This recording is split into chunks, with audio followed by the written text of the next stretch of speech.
आज हम कुछ पॉइंटर एक्सप्रेशन के बारे में डिस्कस करेंगे जहां पर अक्सर स्टूडेंट कंफ्यूज रहते हैं। स्टूडेंट ही नहीं, कई बार तो एग्जामिनर भी बहुत कंफ्यूज रहता है और एमसीक्यूज टाइप के क्वेश्चंस में कई बार वो दो ऑप्शन एक जैसे बना देता है, जिसकी वजह से एम्बिग्यूटी आती है और उस सवाल को हमें डिलीट करना पड़ता है। ऐसा ही सवाल हमें बेसिक कंप्यूटर इंस्ट्रक्टर एग्जाम 2022 में हमें देखने को मिला था, जहां पर दो ऑप्शन एक जैसे थे और इसकी वजह से उस सवाल को हमें क्या करना पड़ा था, डिलीट करना पड़ा था। तो जब भी हम इस टाइप की पॉइंटर एक्सप्रेशन के रिगार्डिंग बात करते हैं तो यहाँ पर हमें तीन ऑपरेटर इन्वॉल्व होते हैं। एक हमारा डीरेफरेंस ऑपरेटर होता है, एक इंक्रीमेंट ऑपरेटर होता है और एक डिक्रीमेंट ऑपरेटर होता है। तो सबसे पहले हम इन तीनों ऑपरेटर के बारे में डिस्कस करेंगे और उसके बाद इन एक्सप्रेशन के बारे में डिस्कस करेंगे कि इन एक्सप्रेशन को कैसे इवेलुएट किया जाएगा। तो देखो, जब भी बात डीरेफरेंस ऑपरेटर की होती है तो डीरेफरेंस ऑपरेटर हमें क्या करता है, उस पर्टिकुलर मेमोरी लोकेशन पे क्या डेटा रखा हुआ है वो डेटा हमें लाके देता है। मान के चलो आपने एक पॉइंटर वेरिएबल बना रखा है, लेट्स से पीटीआर के नाम से, और एक ए वेरिएबल आपने बनाया है और जहां पर इनिशियली आपने वैल्यू दी है 33 और फिर आपने स्टेटमेंट लिखा है पीटीआर असाइन एड्रेस ऑफ ए। तो हुआ क्या होगा, एक पॉइंटर वेरिएबल बना होगा यहाँ पर, मान के चलो इस पॉइंटर वेरिएबल का एड्रेस है 1000। एक ए वेरिएबल बना है यहाँ पर, मान के चलो उसका एड्रेस है 2000 और उसमें डेटा रखा आपने 33। फिर स्टेटमेंट लिखा होगा कि ए का एड्रेस किसको दे दिया जाए, पीटीआर को। तो यहां पर आया होगा 2000। अगर आप इस पॉइंटर वेरिएबल के थ्रू इस वाले ब्लॉक को एक्सेस करना चाहते हो तो अब आपको क्या करना पड़ेगा, डीरेफरेंस करना पड़ेगा। तो जब कभी भी आप इस टाइप का कोई स्टेटमेंट लिखोगे, let's say printf %d and dereference of PTR, तो इसका मतलब है कि पीटीआर के पास जो भी मेमोरी लोकेशन है उस मेमोरी लोकेशन पे क्या रखा हुआ है। देखो पीटीआर के पास क्या है, 2000। तो 2000 का डीरेफरेंस मतलब इस 2000 वाली लोकेशन पे क्या रखा हुआ है, 2000 वाली लोकेशन पे क्या है, 33। तो यहां से जो आउटपुट आपको देखने को मिलेगा वो क्या मिलेगा, 33। तो यही बात यहाँ पर लिखी है कि give the value stored at the memory address held by the pointer, की उस पॉइंटर वेरिएबल के पास में जो भी मेमोरी लोकेशन है उस मेमोरी लोकेशन पे क्या डेटा रखा हुआ है, ये हमें कौन लाके देता है, डीरेफरेंस ऑपरेटर लाके देता है। उसके बाद हमारा इंक्रीमेंट और डिक्रीमेंट ऑपरेटर होता है। इंक्रीमेंट ऑपरेटर का काम होता है ऑपरेंड की वैल्यू को एक से बढ़ाना और डिक्रीमेंट ऑपरेटर का काम होता है ऑपरेंड की वैल्यू को एक से कम करना। ध्यान रखना, इंक्रीमेंट डिक्रीमेंट ऑपरेटर हमेशा केवल और केवल किसके साथ में यूज होते हैं, वेरिएबल के साथ में ही यूज होते हैं। आप कभी भी उनको किसी लिटरल या एक्सप्रेशन के साथ में आप यूज नहीं कर सकते। लेकिन जब भी आप इंक्रीमेंट डिक्रीमेंट ऑपरेटर को यूज करते हो तो आपके पास दो फॉर्म देखने को मिलती है, एक प्रीफिक्स फॉर्म होती है और दूसरी पोस्टफिक्स फॉर्म होती है। प्रीफिक्स फॉर्म में क्या होता है कि जो आपका ऑपरेटर होता है वो ऑपरेंड से पहले लिखा हुआ होता है, जो आपका ऑपरेटर है वो ऑपरेंड से पहले लिखा हुआ होगा, और पोस्टफिक्स फॉर्म में जो आपका ऑपरेटर है वो ऑपरेंड के बाद में लिखा हुआ होगा। मतलब क्या है इसका, कि जब आप प्रीफिक्स फॉर्म में यूज करते हो तो सबसे पहले क्या करता है, वैल्यू को चेंज करता है और उसके बाद उस वैल्यू को हम क्या करते हैं, यूज करते हैं। जबकि पोस्टफिक्स फॉर्म में सबसे पहले वैल्यू को यूज किया जाएगा और उसके बाद उस वैल्यू को क्या किया जाएगा, चेंज किया जाएगा। फॉर एग्जाम्पल, आपने ए वेरिएबल बना रखा है, ऐसे आपने एक और वेरिएबल बनाया है यहाँ पर, लेट्स से बी नाम से, और फिर आपने स्टेटमेंट लिखा है be assign A plus plus. तो यहाँ पर कौन सा फॉर्म है, तो आप कहोगे कि यहाँ पर पोस्टफिक्स फॉर्म है, तो पोस्टफिक्स फॉर्म में पहले वैल्यू यूज होगी। तो अभी ए की वैल्यू क्या है, 33।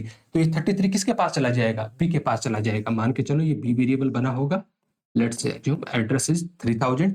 तो पोस्टफिक्स फॉर्म में तो पहले ए की वैल्यू यूज होगी, अभी ए की वैल्यू क्या है, 33। तो इसको इसने यूज किया मतलब असाइन किया, और उसके बाद ए की वैल्यू एक से बढ़ जाएगी, दैट मीन्स 33 से कितना हो जाएगा, 34। और आगे मान के चलो आपने स्टेटमेंट लिखा है बी असाइन प्लस प्लस ए। तो इसका मतलब है कि सबसे पहले वैल्यू में अपडेशन होगा और उसके बाद वैल्यू यूज होगी। अभी ए की वैल्यू क्या है, 34। तो 34 से क्या हो जाएगी, 35। तो यहां से क्या हुआ, 35, और उसके बाद ये अपडेटेड वैल्यू किस में जाएगी, बी में। तो यहाँ पर बी की वैल्यू क्या हो जाएगी, 35 हो जाएगी। और ये इंक्रीमेंट के साथ में है, जब आप डिक्रीमेंट ऑपरेटर का यूज करोगे तो यहाँ पर वैल्यू बढ़ने के बजाय क्या हो जाएगी, एक से कम हो जाएगी। अब देखो, जब भी हम किसी भी लैंग्वेज में ऑपरेटर की बात करते हैं तो ऑपरेटर के रिगार्डिंग हमें दो प्रॉपर्टी देखने को मिलती है। पहली होती है आपकी प्रेसिडेंस और दूसरी होती है आपकी एसोसिएटिविटी। हमें पता है कि किसी भी लैंग्वेज में जब ऑपरेटर की बात करते हैं तो बहुत सारे ऑपरेटर हमें देखने को मिलते हैं, और कई बार ऐसा भी होता है कि किसी एक्सप्रेशन में एक से ज्यादा ऑपरेटर एक साथ आ रहा होता है। जब किसी एक्सप्रेशन में एक से ज्यादा ऑपरेटर एक साथ आ रहे हैं तो फिर उनको कैसे इवेलुएट करें? तो उनको इवेलुएट करने के लिए हम किसका यूज करते हैं? उनकी प्रेसिडेंस का यूज करते हैं या उनकी प्रायोरिटी का यूज करते हैं। जिस ऑपरेटर की प्रायोरिटी ज्यादा होगी उसको पहले इवेलुएट किया जाएगा एज कंपेयर टू जिसकी प्रायोरिटी क्या है? कम है। लेकिन प्रोग्रामिंग लैंग्वेज में बहुत सारे ऑपरेटर की भी इक्वल प्रायोरिटी डिसाइड कर रखी है, तो जब सेम प्रायोरिटी के ऑपरेटर किसी एक्सप्रेशन में एक साथ आ जाए तो फिर उस केस में दूसरी वाली प्रॉपर्टी काम में ली जाती है, और वो कौन सी होती है? आपकी एसोसिएटिविटी। प्रेसिडेंस आपको ये बताता है कि मल्टीपल ऑपरेटर में से पहले किसे सोल्व करना है। एसोसिएटिविटी प्रॉपर्टी आपको ये बताती है कि जब सेम प्रायोरिटी के ऑपरेटर एक साथ आ जाए तो फिर सोल्व करने का डायरेक्शन क्या रहेगा। डायरेक्शन मतलब या तो आप उसको लेफ्ट टू राइट इवेलुएट करोगे या फिर आप उस एक्सप्रेशन को राइट टू लेफ्ट इवेलुएट करोगे, और ये किसके थ्रू डिसाइड होगा? ये उसकी एसोसिएटिविटी प्रॉपर्टी के थ्रू डिसाइड होता है। तो प्रेसिडेंस के रिगार्डिंग लिख रखा है कि precedence determine which operator is evaluate first in an expression when multiple operator are present. मतलब जब एक से ज्यादा ऑपरेटर आपके पास किसी एक्सप्रेशन में अवेलेबल है तो फिर उनमें से पहले किसे इवेलुएट किया जाए, ये किसके थ्रू डिसाइड होता है? आपका प्रेसिडेंस के थ्रू डिसाइड होता है। ध्यान रखना, प्रेसिडेंस और एसोसिएटिविटी जो है वो पहले से तय होती है किसी भी प्रोग्रामिंग लैंग्वेज में। जब आपके पास ऑपरेटर और मिलते हैं तो ऑपरेटर के साथ में उनकी जो प्रेसिडेंस और एसोसिएटिविटी होती है वो पहले से क्या होती है? फिक्स होती है। और जो एसोसिएटिविटी है, associativity define the direction of evaluation when multiple operator है सेम प्रेसिडेंस। जब सेम प्रायोरिटी के ऑपरेटर एक साथ आ जाए किसी एक्सप्रेशन में तो उस केस में किसके थ्रू सोल्व करेंगे? उनको हम एसोसिएटिविटी के थ्रू सोल्व करेंगे। मतलब डायरेक्शन कौन सा रहेगा? अब वो डायरेक्शन या तो लेफ्ट टू राइट रह सकता है या फिर वो डायरेक्शन आपका राइट टू लेफ्ट रह सकता है। लेफ्ट टू राइट और दूसरा होता है आपका राइट टू लेफ्ट। अगर सी और सी प्लस प्लस जैसी लैंग्वेज की बात की जाए, ठीक है, तो उनमें जो आपका पैरेंथेसिस हो गया, पैरेंथेसिस के अलावा आपका, एक सेकेंड, मैं यहां पर सेपरेट करने के लिए कॉमा लिख रहा हूं, कहीं आप कंफ्यूज हो जाओ कि यहां पर कॉमा ऑपरेटर की बात हो रही है, नहीं। जैसे आपका पैरेंथेसिस हो गए, आपके स्क्वायर ब्रैकेट हो गए, आपका डॉट ऑपरेटर हो गया जिसको हम स्ट्रक्चर में वेरिएबल के थ्रू मेंबर का सिलेक्शन करते हैं। इसके अलावा आपका एरो ऑपरेटर हो गया जहां पर हम स्ट्रक्चर के अंदर पॉइंटर वेरिएबल के थ्रू मेंबर का क्या करते हैं? सिलेक्शन करते हैं। इसके अलावा आपका साइज ऑफ ऑपरेटर हो गया, और साइज ऑफ के अलावा जो आपका टाइप कास्टिंग होती है, जहां पर आप अक्सर यहाँ डेटा टाइप लिखते हो, टाइप कास्टिंग, इनकी जो प्रायोरिटी होती है वो हमेशा क्या होती है? हाई होती है। हमेशा क्या होती है? हाई होती है। और इनकी जो एसोसिएटिविटी होती है वो भी कैसी होती है? लेफ्ट टू राइट होती है। इनके बाद में जो नंबर आता है वो नंबर आता है आपका यूनरी ऑपरेटर का। इनका नंबर आएगा आपका यूनरी ऑपरेटर का। हमें पता है कि ऑपरेंड के बेसिस पे हम ऑपरेटर को 3 कैटेगरी में डिवाइड करते हैं, यूनरी, बाइनरी एंड टर्नरी। कोई भी ऑपरेटर अगर उसको काम करने के लिए सिर्फ एक ही ऑपरेंड चाहिए तो उसको हम यूनरी ऑपरेटर बोलते हैं। अगर किन्हीं ऑपरेटर को काम करने के लिए अगर 2 ऑपरेंड चाहिए तो उनको हम क्या बोलते हैं? बाइनरी ऑपरेटर बोलते हैं। और अगर किसी ऑपरेटर को काम करने के लिए कम से कम अगर 3 ऑपरेंड चाहिए तो उनको हम क्या बोलते हैं? टर्नरी ऑपरेटर बोलते हैं। हालांकि सी सी प्लस प्लस जैसी लैंग्वेज में टर्नरी ऑपरेटर तो एक ही होता है जिसको हम कंडीशनल ऑपरेटर भी बोलते हैं। तो इनके बाद में जो प्रायोरिटी होती है वो किसकी होती है? यूनरी ऑपरेटर की। अब देखो, यूनरी ऑपरेटर में आपका यूनरी प्लस होता है, इसके अलावा आपका यूनरी माइनस होता है, यूनरी माइनस के अलावा आपका लॉजिकल नोट होता है, लॉजिकल नोट के अलावा आपका बिटवाइज नोट होता है, बिटवाइज नोट के अलावा आप यहां पर एड्रेस ऑफ ऑपरेटर देखने को मिलता है आपको। एड्रेस ऑफ जिसका सिंबल एम्परसेंड वाला होता है, बिटवाइज नोट के लिए टिल्ट वाला सिंबल होता है, लॉजिकल नोट के लिए एक्सक्लेमेशन मार्क वाला होता है। और उसके बाद नंबर आता है आपका इंक्रीमेंट डिक्रीमेंट ऑपरेटर का। आपका इंक्रीमेंट ऑपरेटर हो गया जिसका सिंबल होता है डबल टाइम प्लस, और उसके बाद आता है आपका डिक्रीमेंट ऑपरेटर जो भी कैसा आपका यूनरी ऑपरेटर है। अब यहां पर जो आपको बात समझने वाली है वो ये समझने वाली है कि जो आपके इंक्रीमेंट डिक्रीमेंट होते हैं, जो आपके इंक्रीमेंट डिक्रीमेंट ऑपरेटर होते हैं उसको 2 फॉर्म में यूज किया जाता है। पहला होता है आपका प्रीफिक्स और दूसरा होता है आपका पोस्टफिक्स।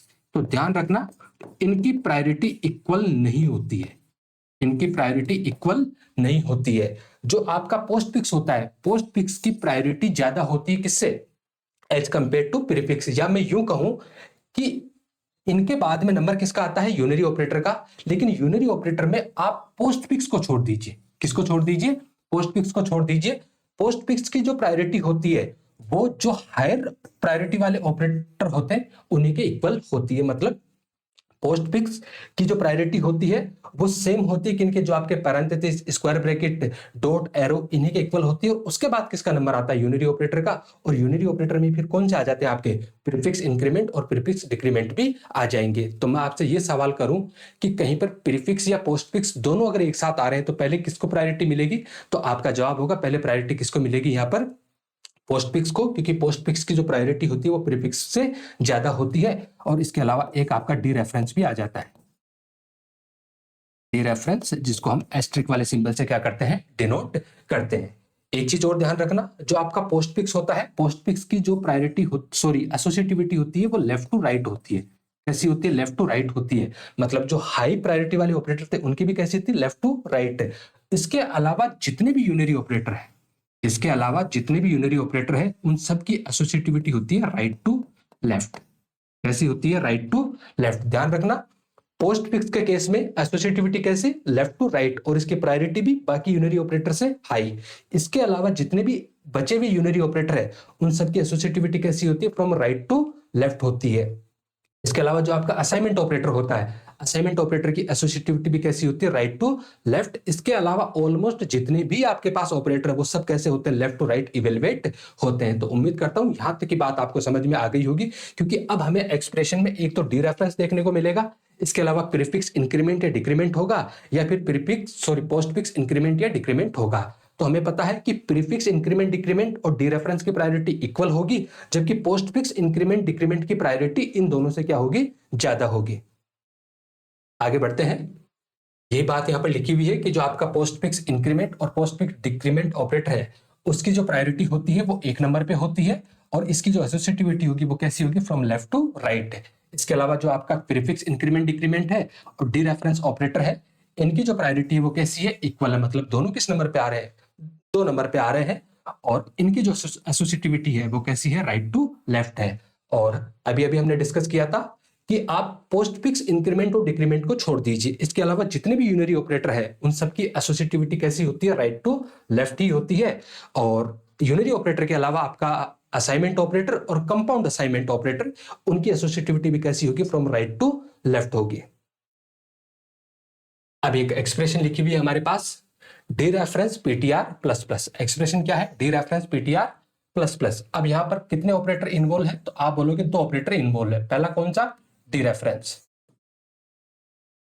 पहला ऑपरेटर कौन सा है यहां पर? डी रेफरेंस ऑपरेटर है। और दूसरा कौन सा है यहां पर? Increment operator. दूसरा कौन सा है यहां पर? इंक्रीमेंट। अब बताओ इंक्रीमेंट में भी कौन सा? प्रीफिक्स की पोस्ट फिक्स। तो आपका जवाब होगा कि ये तो ऑपरेंड के बाद में लिखा हुआ है, मतलब कौन सा वाला? Post fix. और जब किसी एक्सप्रेशन में मल्टीपल ऑपरेटर एक साथ आते हैं तो वो किसके अकॉर्डिंग सोल्व होते हैं? तो आपका जवाब होगा प्रायोरिटी के अकॉर्डिंग। अब बताओ डी रेफरेंस ऑपरेटर और पोस्ट फिक्स इंक्रीमेंट में प्रायोरिटी ज्यादा किसकी है? तो आपका जवाब होगा कि पोस्ट फिक्स इंक्रीमेंट की प्रायोरिटी ज्यादा होती है as compare to dereference. तो फिर सवाल यह खत्म हुआ। तो इसका मतलब यह होगा कि इस एक्सप्रेशन को कुछ इस तरीके से इवेलुएट किया जाएगा। ऐसा लिख सकते हैं हम इसको, क्योंकि पीटीआर प्लस प्लस की जो प्रायोरिटी है वो किससे ज्यादा है? आपके डी रेफरेंस से ज्यादा है। लेकिन जो आपका पोस्टफिक्स का जो काम करने का तरीका होता है, उस काम करने के तरीके में हमें यह भी पता है कि पोस्टफिक्स में एक्चुअल जो काम होता है वो डिले होता है, क्योंकि पहले कौन सा वाला काम होता है? यहां पर असाइनमेंट वाला काम पहले होता है, और उसके बाद क्या होता है? यहां पर अपडेशन होता है। तो इसी वजह से मान के चलो कि इस एक्सप्रेशन को मैं कुछ ऐसा लिख दूं। सपोज करो एक रिजल्ट नाम का वेरिएबल है और इस तरीके से असाइन करवा दूं, ऐसा लिख दिया। तो ये तो हमें पता है कि ये वाली जो एक्सप्रेशन है वो तो इसी के इक्विवेलेंट होगी, लेकिन एक्चुअल में जो काम होगा पहले डीरेफरेंस वाला काम होगा और उसके बाद पॉइंटर की वैल्यू 1 से बढ़ेगी। दैट मींस पॉइंटर जिसको पॉइंट कर रहा है वो अब एक कदम आगे पॉइंट करने लग जाएगा, और जो आपका डीरेफरेंस है वो पहले ही जो करंट में जो भी एड्रेस होगा उसको डीरेफरेंस करके असाइन कर देगा। तो एक्चुअल में इसका काम कैसे होगा? सबसे पहले रिजल्ट में वैल्यू क्या जाएगी? डीरेफरेंस ऑफ पीटीआर, और उसके बाद पीटीआर की वैल्यू 1 से बढ़ जाएगी। मतलब पीटीआर जिसको पॉइंट कर रहा था उससे एक कदम आगे चला जाएगा। ध्यान रखना प्रायोरिटी ज्यादा किसकी थी? पोस्ट फिक्स की। लेकिन पोस्ट फिक्स का काम क्या होता है कि पहले वैल्यू को यूज करेगा, उसके बाद अपडेशन करेगा। इसीलिए पहले कौन सा वाला काम हुआ? डीरेफरेंस वाला काम हुआ, और उसके बाद पॉइंटर की वैल्यू 1 से बढ़ गई। एक छोटा सा एग्जांपल से इस बात को समझ लेते हैं कि मान के चलो हमने एक एरे बनाया है, let's say int ARR 4 size का एरे है, और इसको डिक्लेरेशन के टाइम पे ही हमने इनिशियलाइज करवा दिया है एंड 44। इसके अलावा कुछ वेरिएबल और बना लेते हैं, लेट्स से एक रिजल्ट नाम का वेरिएबल बना लिया और एक PTR नाम का वेरिएबल बना लिया। फिर PTR को हमने असाइन करवा दिया क्या? ARR से। एक बार यहां तक का ग्राफिकल व्यू देख लेते हैं। एक एरे बना होगा कितने साइज का? 4 साइज का। मान के चलो कि हम 32 बिट आर्किटेक्चर कंपाइलर की बात करें तो वहां पर इंटीजर 4 बाइट का होता है, तो टोटल कितने बाइट का ब्लॉक बनेगा? ये टोटल 16 बाइट का ब्लॉक बना, और इस 16 बाइट का जो ब्लॉक है वो इक्वल 4 पार्ट में डिवाइड हो जाएगा। एरे वाले केस में हम इसको बहुत भली भांति पहले ही डिस्कस कर चुके हैं। मान के चलो इसका जो बेस एड्रेस है वो 1780 है, तो आगे वाले ब्लॉक का एड्रेस 1784, 1788 एंड 1792, क्योंकि 4-4 बाइट के ब्लॉक है। हमें यह भी पता है कि एरे का नेम अपने आप में क्या होता है? कांस्टेंट पॉइंटर, जिसके पास रखा हुआ होता है एरे का बेस एड्रेस, और इसको डिक्लेरेशन के टाइम पे आपने कुछ इस तरीके से इनिशियलाइज करवाया है। फिर आपने बोला है एक रिजल्ट नाम का वेरिएबल और एक पॉइंटर वेरिएबल आपने बनाया है। मान के चलो एक पॉइंटर वेरिएबल PTR बनाया आपने, और ये रिजल्ट वेरिएबल। फिलहाल दोनों में क्या है? गार्बेज। फिर आपने बोला ARR किसको असाइन करवा दिया जाए? PTR को। ARR में क्या है? 1780, तो PTR में क्या जाएगा? 1780, और ये इसी ब्लॉक को पॉइंट करना स्टार्ट कर देगा। उसके बाद मान के चलो आपने स्टेटमेंट लिखा है, लेट्स से printf, एक मैसेज दिया PTR पॉइंट्स। अब चूंकि एड्रेस को प्रिंट करवा रहे हैं तो हमने फॉर्मेट स्पेसिफाई लिखा %u अनसाइंड इंटीजर के लिए, और यहां पर हमने प्रिंट करवा दिया किसको? PTR को। फिर हमने स्टेटमेंट लिखा result assign dereference PTR plus plus, फिर स्टेटमेंट लिखते हैं printf वैल्यू %d n, और यहां से रिजल्ट की वैल्यू प्रिंट करवाते हैं। और एक बार टेस्ट करने के लिए वापस से लिखते हैं PTR points %u and PTR। अब देखो ARR के अंदर क्या था? 1780, किसको दे दिया आपने? PTR को। तो PTR के पास 1780 आया, ये इसी सेम मेमोरी ब्लॉक को पॉइंट करना स्टार्ट कर दिया। फिर मैसेज आएगा PTR पॉइंट्स %u, और %u की जगह किसकी वैल्यू प्रिंट होगी?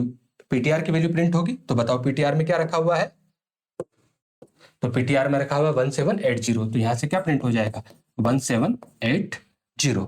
फिर आपने बोला result assign dereference PTR plus plus. अभी अभी हमने देखा था कि इस एक्सप्रेशन में जो काम होगा वो पहले रिजल्ट में PTR को डीरेफरेंस करके वैल्यू असाइन होगी, और उसके बाद आपका पॉइंटर एक कदम आगे चला जाएगा। तो बताओ PTR के पास क्या है? 1780 वाली लोकेशन पे क्या है? 11, तो रिजल्ट में क्या चला गया आपका? 11 चला गया, और उसके बाद आपका पॉइंटर एक कदम आगे चला जाएगा। हमें पता है कि जब भी हम पॉइंटर अर्थमेटिक करते हैं तो वो नॉर्मल अर्थमेटिक नहीं होता है, उसका जो एक्चुअल काम होता है कि उसका एक कदम कितने बाइट का है। यहाँ पर एक कदम कितने बाइट का है? 4 बाइट का है। तो उस वजह से PTR के पास 1780 की जगह क्या आ जाएगा? 1784, और जैसे 1784 आएगा ये इस वाले ब्लॉक को पॉइंट करना स्टार्ट कर देगा। उसके बाद वैल्यू कोलन, और %d की जगह रिजल्ट की वैल्यू क्या है? 11, तो यहाँ से क्या प्रिंट हो जाएगा? 11 प्रिंट हो जाएगा। और अब PTR में क्या है? 1784, तो यहाँ से क्या प्रिंट हो जाएगा? 1784 प्रिंट हो जाएगा। तो उम्मीद करता हूं ये वाली एक्सप्रेशन आपको समझ में आ गई होगी। ध्यान रखना पोस्ट फिक्स की प्रायोरिटी ज्यादा है, पोस्ट फिक्स की प्रायोरिटी यहां पर ज्यादा है, लेकिन पोस्ट फिक्स में जो एक्चुअल अपडेशन होता है वो डिले होता है, क्योंकि यहां पर पहले कौन सा वाला काम होता है? असाइनमेंट वाला काम होता है। अगर इस टाइप से आपकी एक्सप्रेशन लिखी हुई है तो उस केस में पहले करंट में जो पॉइंटर जिसको पॉइंट कर रहा है उस वाले लोकेशन पे जो कंटेंट है वो रिजल्ट नाम के वेरिएबल को मिल जाएगा, और उसके बाद आपका पॉइंटर एक कदम आगे चला जाएगा। अगली एक्सप्रेशन की तरफ चलते हैं, जहां पर लिखा है डीरेफरेंस प्लस प्लस PTR। तो यहां पर कितने ऑपरेटर इन्वॉल्व है? तो आप बोलोगे यहां पर भी 2 ऑपरेटर इन्वॉल्व है। पहला आपका डीरेफरेंस, और दूसरा है आपका इंक्रीमेंट ऑपरेटर। इंक्रीमेंट कौन सा वाला? प्रीफिक्स की पोस्ट फिक्स? आपका जवाब होगा प्रीफिक्स, क्योंकि ऑपरेंड से पहले लिखा हुआ है, तो प्रीफिक्स इंक्रीमेंट।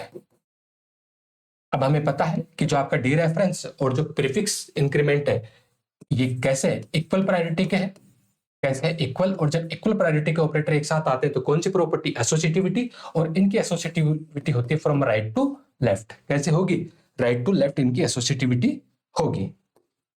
तो अब देखो जब राइट टू लेफ्ट एसोसिएटिविटी होगी तो इसका मतलब है कि ये राइट साइड से इसको एसोसिएट करना शुरू करेगा, तो ये बन जाएगा इस तरीके से प्लस प्लस पीटीआर, राइट। अब होगा क्या यहाँ पर, चूंकि ये प्रीफिक्स है तो प्रीफिक्स में तो पहले क्या होता है, अपडेशन वाला काम होता है, उसके बाद असाइनमेंट होता है।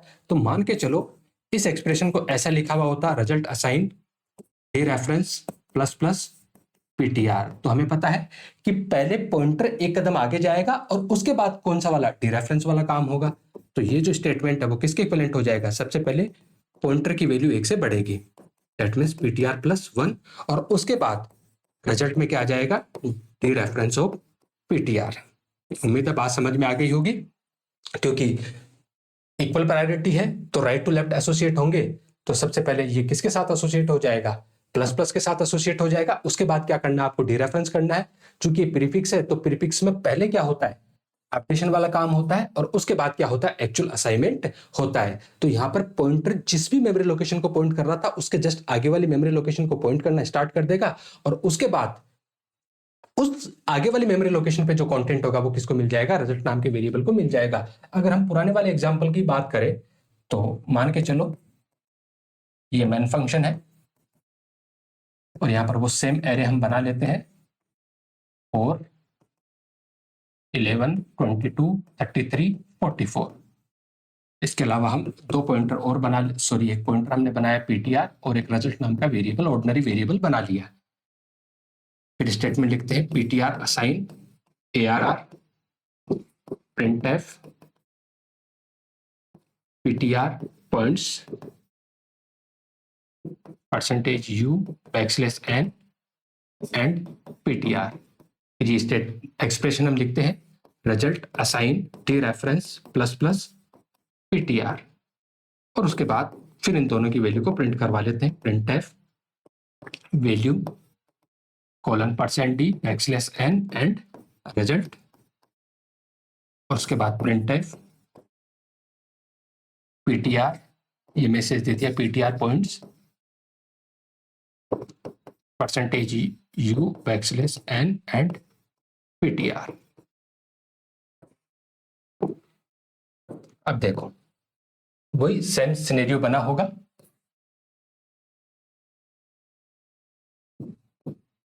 लेट्स से 1780 सिमिलरिटी बनी रही, इसलिए मैं एड्रेस सेम ही अज्यूम कर लेता हूँ 1788 एंड 1792।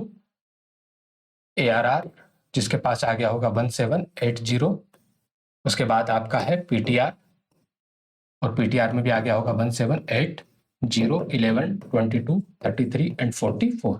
इसके अलावा आपका रिजल्ट नाम का वेरिएबल है जो फिलहाल अनइनिशियलाइज है, गार्बेज रखा हुआ है।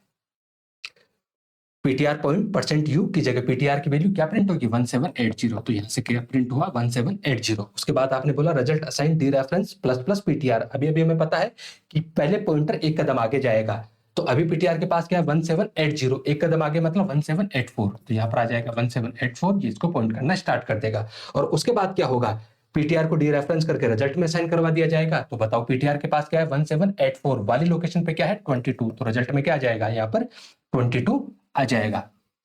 फिर आपने वैल्यू रिजल्ट में क्या रखा हुआ है यहाँ पर 22, और उसके बाद पीटीआर में क्या है 1784। उम्मीद है ये वाली बात आपको समझ में आ गई होगी।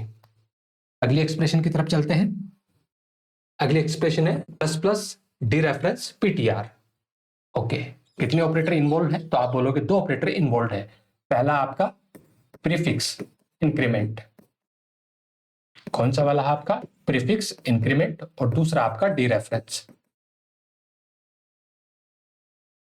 प्रीफिक्स इंक्रीमेंट और दूसरा आपका डी रेफरेंस। अब प्रीफिक्स इंक्रीमेंट और डी रेफरेंस इक्वल प्रायोरिटी है, जब इक्वल प्रायोरिटी है तो एसोसिएटिविटी कैसी होती है, from right to left associativity होती है। दैट मीन ये वाली जो एक्सप्रेशन है वो किसके इक्विवेलेंट हो जाएगी, कुछ ऐसा plus plus dereference PTR. मतलब जो ये प्लस प्लस है वो किस पे अप्लाई होगा, इस बार डी रेफरेंस पीटीआर पे अप्लाई होगा। मतलब इस बार वो एड्रेस पे अप्लाई नहीं होगा, किस पे अप्लाई होगा, इस पीटीआर के पास जो जो मेमोरी लोकेशन है उस लोकेशन पे जो डेटा रखा हुआ उस डेटा की वैल्यू 1 से बढ़ जाएगी।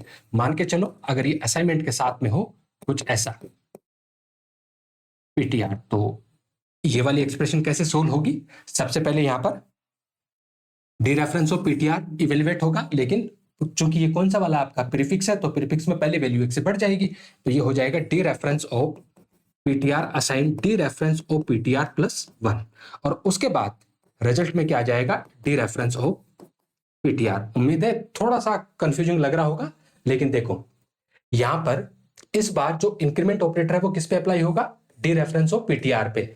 अब चूंकि प्रीफिक्स है तो प्रीफिक्स में होता क्या है, पहले वैल्यू का अपडेशन होगा, उसके बाद अपडेटेड वैल्यू क्या होती है, असाइन होती है। तो डी रेफरेंस ऑफ पीटीआर की वैल्यू 1 से बढ़ेगी और उसके बाद अपडेटेड वैल्यू क्या होगी, यहां पर इनिशियलाइज हो जाएगी किसमें, रिजल्ट नाम के वेरिएबल में। मान के चलो वो सेम कोड हम लिखते हैं और इस बार देखते हैं कि इसका आउटपुट क्या आने वाला है। एरे हमने बनाया, लेट्स ARR 4 11 22 33 एंड 44। एक पॉइंटर वेरिएबल हमने बनाया पीटीआर और एक ऑर्डिनरी वेरिएबल बनाया रिजल्ट। उसके बाद लिखा है उसके बाद लिखा है पीटीआर असाइन ARR। ध्यान रखना एरे का नेम अपने आप में कांस्टेंट पॉइंटर होता है, बेस एड्रेस होता है, इसकी वजह से यहाँ पर एड्रेस ऑफ ऑपरेटर लगाने की जरूरत नहीं है। हालांकि इसके आगे एड्रेस ऑफ ऑपरेटर लगाते हैं तो क्या होता है, ये हमने एरे वाले चैप्टर में बहुत धूमधाम से इसको डिस्कस कर रखा है। उसके बाद हमने लिखा printf let's say ptr points and percentage u and ptr। फिर हमने एक्सप्रेशन लिखी है result assign D reference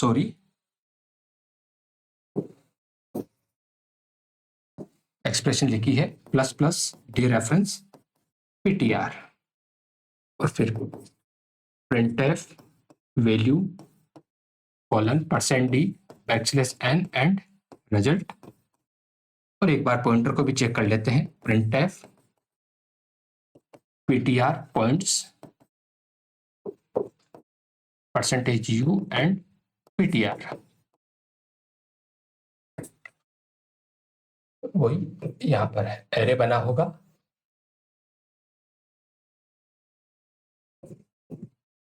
base address 1780 1784 1788 and 1792 11 22 33 and 44 1780।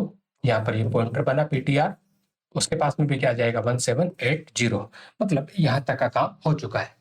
उसके बाद आपने लिखा पीटीआर पॉइंट्स %u की जगह पीटीआर की वैल्यू क्या है 1780, क्या है 1780। तो यहाँ से क्या प्रिंट हो जाएगा 1780 प्रिंट हुआ। उसके बाद आपने बोला result assign plus plus dereference of PTR. तो ये रिजल्ट नाम का वेरिएबल है, हमें पता है कि इस एक्सप्रेशन को कुछ इस तरीके से इवेल्युएट किया जाएगा। तो सबसे पहले D reference of PTR plus 1। देखो पीटीआर के पास क्या है 1780 वाली लोकेशन पे क्या है 11 प्लस 1 कितना हुआ 12। किसको दे दो डी रेफरेंस ऑफ पीटीआर, मतलब इस 11 की जगह क्या आ जाएगा 12 हो जाएगा। और उसके बाद D reference of PTR assign result, PTR के पास क्या है 1780 वाली लोकेशन पे क्या है 12, तो रिजल्ट में क्या आ गया 12 आ गया। और उसके बाद रिजल्ट की वैल्यू प्रिंट करवाओगे तो 12, और पीटीआर में अभी भी क्या है 1780। मतलब इस बार वैल्यू में इंक्रीमेंट हुआ है, एड्रेस में किसी भी तरह का अपडेशन नहीं हुआ है। देखते हैं आगे वाली एक्सप्रेशन है आपके पास, ब्रैकेट में आपका D reference of PTR plus plus. कितने ऑपरेटर इन्वॉल्व है, तो आप बोलोगे यहां पर इस बार 3 ऑपरेटर इन्वॉल्व है। सबसे पहले है आपके पैरेंथेसिस, सबसे पहले आपके पैरेंथेसिस इन्वॉल्व है। पैरेंथेसिस के बाद में आपका डी रेफरेंस है, डी रेफरेंस के बाद में आपका पोस्ट फिक्स इंक्रीमेंट है, पोस्ट फिक्स इंक्रीमेंट। ठीक है, अगर यहां पर प्रायोरिटी की बात की जाए तो पैरेंथेसिस और पोस्ट फिक्स की जो प्रायोरिटी होती है वो इक्वल होती है। ठीक है, और डी रेफरेंस की जो प्रायोरिटी होती है वो इनसे कम होती है। इनके तो इक्वल होती है, साथ में डी रेफरेंस से क्या होती है हाई भी होती है। अब चूंकि यहाँ पर ऑलरेडी क्या लगा रखा है, सबसे पहले यहाँ पर क्या कर रखा है, पैरेंथेसिस लगा रखे हैं, तो हमें क्या करना पड़ेगा, वही इसको पैरेंथेसिस मतलब लेफ्ट टू राइट जब ये इवेलुएट होगा तो डी रेफरेंस ऑफ पीटीआर, और जो प्लस प्लस है वो इस बार किसके ऊपर काम करेगा, सेम पिछले वाले किस पे ऊपर काम कर रहा था, वैल्यू के ऊपर काम कर रहा था, तो इस बार भी किसके ऊपर काम करेगा, वैल्यू के ऊपर काम करेगा। ध्यान रखना जो सबसे पहली एक्सप्रेशन हमने देखी थी वो थी D reference PTR plus plus, वहां पर पैरेंथेसिस नहीं थे, इसकी वजह से ये इसके साथ पहले एसोसिएट हुआ था। इस बार प्रायोरिटी पहले डिसाइड करती कि जो ये डी रेफरेंस है वो किसके साथ बाइंड होना चाहिए, पीटीआर के साथ बाइंड होना चाहिए, प्लस प्लस पीटीआर के साथ बाइंड नहीं होना चाहिए। मतलब जो प्लस प्लस है वो किसके साथ बाइंड होगा, इस बार डी रेफरेंस के साथ बाइंड होगा, पीटीआर के साथ बाइंड नहीं होगा। तो मान के चलो अगर इस एक्सप्रेशन को भी कुछ ऐसा लिखा हुआ होता, result assign bracket D reference of PTR plus plus, तो इसको कैसे इवेलुएट करते, देखो जो आपका प्लस प्लस है वो किसके साथ बाइंड हो रहा है, डी रेफरेंस और पीटीआर के साथ में, लेकिन ये प्रीफिक्स की पोस्टफिक्स, तो फिर आपका जवाब होगा ये तो पोस्टफिक्स है, और पोस्टफिक्स में तो एक्चुअल अपडेशन तो क्या हो जाएगा आपका, डिले हो जाएगा, और उससे पहले क्या हो जाएगा आपका इनिशियलाइजेशन हो जाएगा। मतलब रिजल्ट में क्या आ जाएगा, dereference of PTR and फिर again dereference of PTR assign dereference of PTR plus 1। इस वाले केस को देखते हैं, ये मेन फंक्शन आपका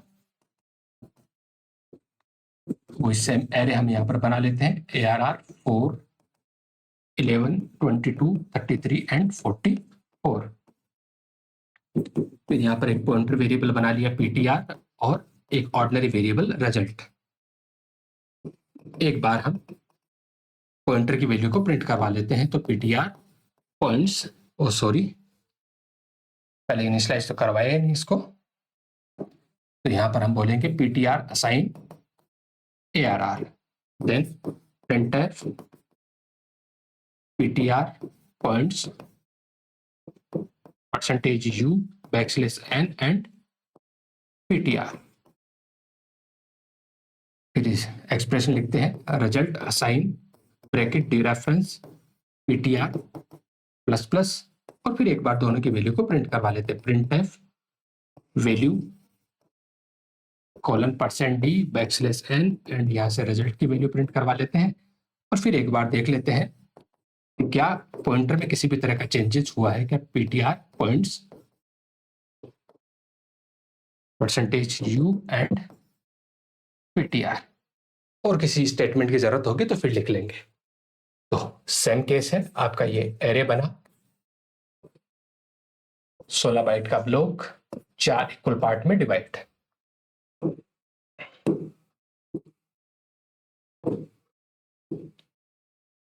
1780 1784 1788 and 1792 11 22 33 44 1780, उसके बाद आपका पॉइंटर पीटीआर, उसके पास में भी क्या जाएगा 1780, इसको पॉइंट करना स्टार्ट कर देगा, और रिजल्ट नाम का वेरिएबल जिसमें फिलहाल क्या रखा हुआ है, गार्बेज रखा हुआ है। उसके बाद पीटीआर पॉइंट्स और %u की जगह किसकी वैल्यू प्रिंट हो जाएगी, पीटीआर की, और पीटीआर की वैल्यू क्या है फिलहाल 1780, तो यहाँ से क्या प्रिंट हुआ 1780 यहाँ से प्रिंट हुआ। उसके बाद result assign dereference of PTR plus plus, हमें पता है कि इस एक्सप्रेशन को कुछ इस तरीके से इवेलुएट किया जाएगा, पोस्टफिक्स होने की वजह से एक्चुअल जो अपडेशन है वो डिले होगा और पहले असाइनमेंट हो जाएगा। तो बताओ पीटीआर के पास क्या है 1780 वाले लोकेशन पे क्या है 11, तो रिजल्ट में क्या आ जाएगा 11 आ जाएगा। और उसके बाद बोला है कि D reference of PTR plus 1 1780 वाले लोकेशन पे क्या है 11, 11 प्लस 1 12, और ये 12 किसको मिल जाएगा इस वाले लोकेशन को, क्योंकि पीटीआर के पास क्या है 1780 ही है, तो यहां से यहां पर क्या आ जाएगा आपका 12 हो जाएगा, काम हुआ। उसके बाद वैल्यू कॉलन रिजल्ट, रिजल्ट की वैल्यू क्या है यहाँ पर 11, रिजल्ट की वैल्यू क्या है यहाँ पर 11 है। और उसके बाद पीटीआर पॉइंट्स, अभी भी पीटीआर के पास क्या है 1780, अभी भी पीटीआर के पास क्या है 1780 ही है, लेकिन यहाँ पर क्या हो चुका है 12 हो चुका है। अगर आप चाहो तो यहाँ पर एक स्टेटमेंट और लिख दीजिए, printf वैल्यू %d, और इस बार डी रेफरेंस ऑफ पीटीआर कर लीजिए, बस ये टेस्ट करने के लिए कि क्या वाकई में 12 हुआ है या नहीं हुआ। तो बताओ पीटीआर के पास क्या है 1780 वाले लोकेशन पे क्या है 12, तो यहां से क्या प्रिंट हो जाएगा आपका 12 यहां से प्रिंट हो जाएगा। उम्मीद है ये वाली बात आपको समझ में आ गई होगी। अब तक जो हमने देखा है उसको एक टेबल के फॉर्मेट में लिखा हुआ है जिससे समझने में आसानी हो। सेम वो एक्सप्रेशन है।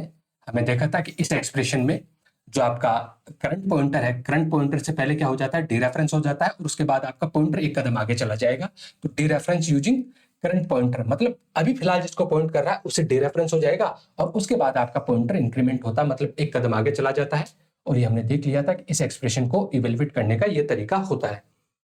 यहां वाले केस में सबसे पहले हमने पॉइंटर को इंक्रीज किया था और उसके बाद हमने क्या किया था, डीरेफरेंस किया था। मतलब पॉइंटर था उससे वो पहले एक कदम आगे गया था और उस लोकेशन पे जो डेटा था वो डेटा इस रिजल्ट नाम के वेरिएबल को यहां पर मिला था। देखो सबसे पहले पॉइंटर एक कदम आगे गया होगा और उसके बाद अपडेटेड वैल्यू किसको मिली है, रिजल्ट नाम के वेरिएबल को मिली है।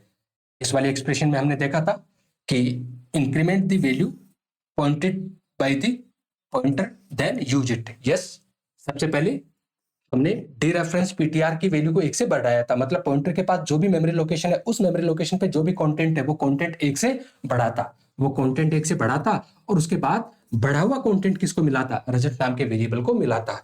और यहां पर तो प्रायोरिटी पहले से तय हो गई कि जो ये पीटी डी रेफरेंस है वो किसके साथ एसोसिएट होना चाहिए, पीटीआर के साथ एसोसिएट होना चाहिए, ना कि जो आपका प्लस प्लस है वो पीटीआर के साथ एसोसिएट हो। तो यहां पर डी रेफरेंस किया सबसे पहले पॉइंटर को पोस्ट फिक्स होने की वजह से, किसकी वजह से, पोस्ट फिक्स होने की वजह से एक्चुअल अपडेशन क्या हो गया था, यहाँ पर डिले हो गया था। And then increment the value pointed by the pointer. Yes of course, अभी अभी हमने देखा था कि यहाँ पर सबसे पहले पीटीआर को डी रेफरेंस करके रिजल्ट को असाइन करवाया और उसके बाद पीटीआर जिसको पॉइंट कर रहा था उसकी वैल्यू को हमने क्या कर दिया था, यहां से 1 से बढ़ा दिया था।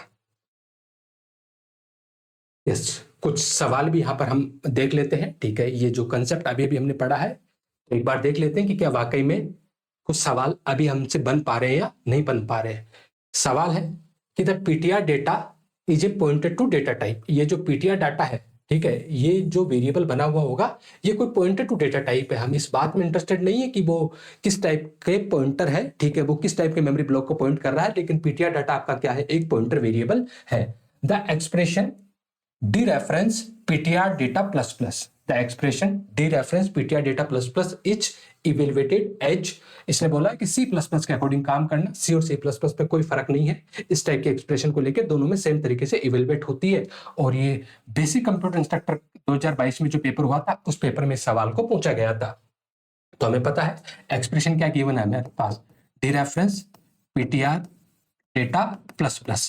अभी अभी हम सीख के आए हैं, ठीक है, कि पोस्ट फिक्स की प्रायोरिटी क्या होती है, आपके डी रेफरेंस से ज्यादा होती है। जब पोस्ट फिक्स की प्रायोरिटी डी रेफरेंस से ज्यादा होती है तो ये इस तरीके से बाइंड हो जाएगा, डेटा प्लस प्लस। अब देखो इस टाइप की कोई एक्सप्रेशन है क्या यहां पर, यस, ऑप्शन ए। एक बार ऑप्शन बी को चेक कर लेते हैं, क्या इस टाइप से होगा, नहीं, ऑप्शन बी तो यहां पर क्या है आपका रॉन्ग है। एक बार ये जो सी ऑप्शन है इसको भी देख लेते हैं, dereference PTR data and plus plus. ओ, ध्यान रखना ये दोनों बराबर नहीं है,